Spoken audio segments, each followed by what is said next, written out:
E-commerce platform ইভ্যালির chairman Shamima Nasrin ও প্রধান নির্বাহী কর্মকর্তা মোহাম্মদ রাসেলকে আবারও গ্রেপ্তার করেছে ঢাকা মহানগর পুলিশের গোয়েন্দা শাখা ডিবি। ২০ জানুয়ারি মধ্যরাতে ডিবির একটি দল রাজধানীর ধানমন্ডি এলাকা থেকে তাদের গ্রেপ্তার করে। গ্রেপ্তারের বিষয়টি নিশ্চিত করেছেন ধানমন্ডি থানার ভারপ্রাপ্ত কর্মকর্তা সাইফুল ইসলাম।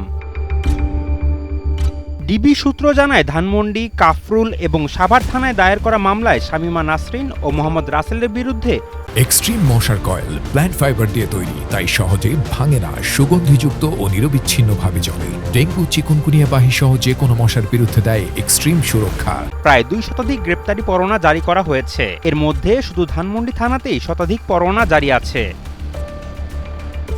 এর আগে প্রতারণা ও অর্থ আত্মসাতের অভিযোগে ২০২১ সালের ১৬ সেপ্টেম্বর রাজধানীর মোহাম্মদপুরের বাসা থেকে রাসেল ও শামীমাকে গ্রেপ্তার করেছিল পুলিশ। শামীমা ২০২২ সালের এপ্রিলে এবং রাসেল ডিসেম্বরে জামিনে মুক্তি পান। শাহেদ আলম ফাহিম, কালের কণ্ঠ।